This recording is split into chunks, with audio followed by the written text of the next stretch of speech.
कक्षा 9 लेसन 1 का ये प्रश्न है जो बहुत सी बार परीक्षा में देखने को मिला है, जो मोस्ट है। आपको कुछ नहीं करना है, एक इतना आसान तरीका, समझने का भी तरीका आसान है और सवाल भी मोस्ट की परीक्षा के दृष्टिकोण में आपसे हल हो सकता है। देखिए प्रश्न से कैसी मदद लेते हैं। देखो मैं प्रश्न के अंदर से ही लेता हूं। माना कि इसी को माना कि आधार दे दिया P बटे Q बराबर 0.6 बार। जिस सवाल में बार होता है उसमें अतः लिखकर एक बार और उसे रिपीट कर देना है और उसे हमें 3 बार लिखना है और इसकी बिंदी दर्शाना है। बिंदी दर्शाने का मतलब होता है कि ये बार है, आपकी इच्छा हो उतनी बार। अब हम देखते हैं यहाँ के दशमलव के बार एक ही अक्षर को लगा है तो हमको दोनों पक्षों में गुणा करना है।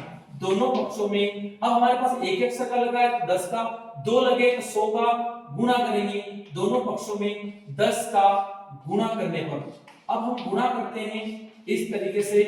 गुणा किया, ये गुणा किया तो यहाँ पर 10 PQ बराबर ये 6। हमारा मकसद ही ये था कि उस जीरो का मकसद ये कि इधर खिसक जाएगा, ये इस तरीके से हमने इसको, और इस बिंदी का मतलब आपकी इच्छा हो उतनी बार। आप चाहे इसको 1 नंबर समीकरण दे दें और इसको 2 नंबर समीकरण दे दें।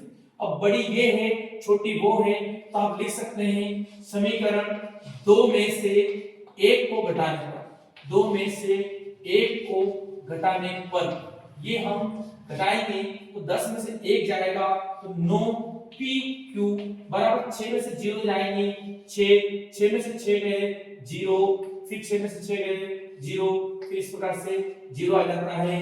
PQ बराबर 6 बटे इधर के 9 ऊपर थे नीचे चले गए, कटते हैं तो काट दो, 3 दूना 6, 3 तिया 9, अतः PQ का मान 2 बटे 3। आपको करना कुछ नहीं है, प्रश्न से ही मदद लेना है, बार लगाना है।